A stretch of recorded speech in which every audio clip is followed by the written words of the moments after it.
Number 1، استنجے کے لیے پانی اور ڈھیلے دونوں لے جائیں۔ 3 ڈھیلے یا پتھر ہوں تو مستحب ہے، اگر پہلے سے بیت الخلاء میں انتظام کیا ہوا ہو تو کافی ہے۔ فلش پخانوں میں ڈھیلوں کی وجہ سے دقت ہو رہی ہے، لہٰذا بعض علماء کرام نے ٹوائلٹ پیپر استعمال کرنے کا مشورہ دیا ہے تاکہ فلش خراب نہ ہو۔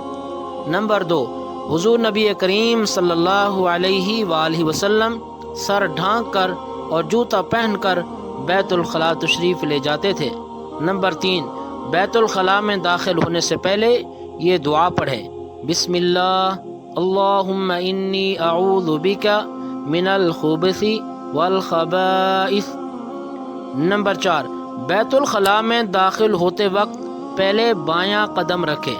نمبر 5، جب بدن ننگا کریں تو آسانی کے ساتھ جتنا نیچا ہو کر کھول سکیں اتنا ہی بہتر ہے۔ نمبر 6، بیت الخلاء سے نکلتے وقت دہنا پیر باہر نکالیں اور باہر آ کر یہ دعا پڑھیں: غفرانک الحمدللہ الذی اذھب عنی الاذی وعافانی۔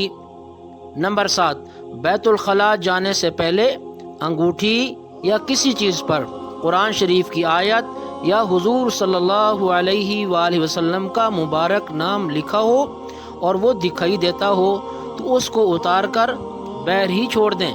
فراغت کے بعد باہر آ کر پھر پہن لیں۔ تعویذ جس کو موم جامع کر لیا گیا ہو یا کپڑے میں سی لیا گیا ہو اس کو پہن کر جانا جائز ہے۔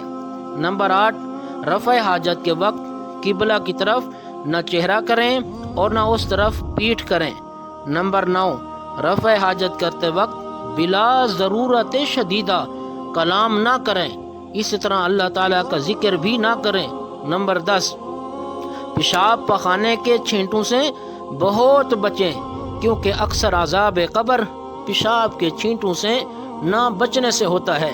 نمبر 11، پیشاب کرتے وقت یا استنجا کرتے وقت عضو خاص کو دایاں ہاتھ نہ لگائیں بلکہ بایاں ہاتھ لگائیں، استنجا بائیں ہاتھ سے کریں۔ نمبر 12، بعض جگہ بیت الخلاء نہیں ہوتا، اس وقت ایسی آڑ کی جگہ میں رفع حاجت کرنا چاہیے جہاں کسی دوسرے آدمی کی نگاہ نہ پڑے۔ نمبر 13، پیشاب کرنے کے لیے نرم جگہ تلاش کریں تاکہ چھینٹے نہ اڑیں اور زمین جذب کرتی جائے۔ نمبر 14، بیٹھ کر پیشاب کریں، کھڑے ہو کر پیشاب نہ کریں۔